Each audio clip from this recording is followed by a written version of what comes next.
તો વધારે કહેવામાં લગભગ મુદ્દાઓ તો હતા એ આપણે ઝોન પ્રમુખ સાહેબ વાઘેલા સાહેબે જે બતાવી દીધા છે આપને, છતાં કે દીપેશભાઈને કહેવાની મારી એ છે કે ભાઈ માણસોને જરૂરિયાત શું છે કે હથિયાર ટેકઓવર જો એનું મળી જતું હોય તો એનું ગુજરાન ચાલુ રહે.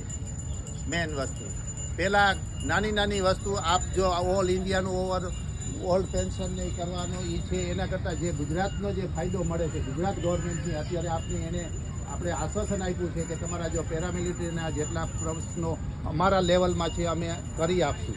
જે દિલ્હી લેવલના છે એ તો ચલો દિલ્હીથી કરશે, બધા મોટા જે સંગઠનો છે આપણે સમિતિ છે રાજ્યવાઇઝ છે એ, પણ જે ગુજરાત લેવલમાં જે છે અને આપના હાથમાં છે અને ગવર્મેન્ટે કીધું છે કે જે ગુજરાત લેવલનું કામ હોય અમને આપો. તો આ નાના વસ્તુ છે કે જેવી રીતે હથિયાર છે તો શું છે માણસોને નોકરીની જરૂર, હથિયાર લઈને નોકરી કરી શકે. બીજું કેન્ટીન કાર્ડ તો એ ઘરેલું છે આપણે, તો ગૃહિણીને એ તકલીફ ન પડે, 2 પૈસા કેન્ટીનમાંથી સામાન સસ્તો આવે તો એમને બચત થાય. ત્રીજી વસ્તુ કે આપણે ગમે ત્યાં ગયા હોય આઈ કાર્ડનું વસ્તુ છે, આ નાની છે વસ્તુ.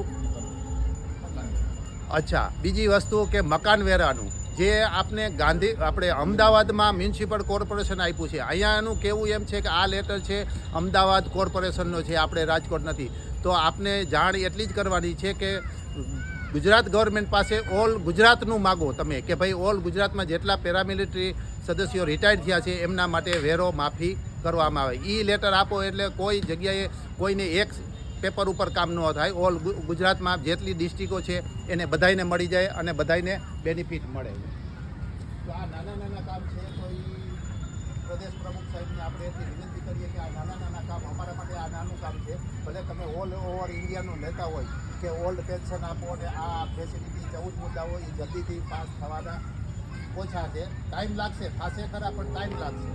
પણ આ જે આપણા હાથમાં છે, આપણી ગવર્મેન્ટ છે, ગુજરાત ગવર્મેન્ટ છે, અને એને આશ્વાસન આપ્યું કે તમારું કામ અમે કરશું જ્યાં સુધી અમારા હાથમાં છે ત્યાં.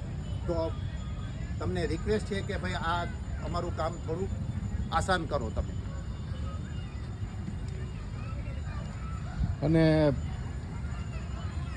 રાજકોટ જિલ્લાના પ્રમુખ પદે જે નિમણૂક આની પહેલાંની મિટિંગમાં થઈ હતી શ્રી હબીબભાઈ મલેક સાહેબની, એમની આ ફર્સ્ટ મિટિંગ છે.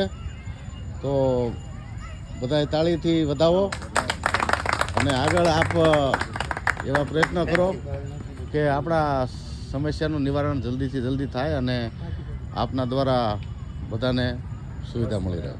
Thank you. વેલકમ.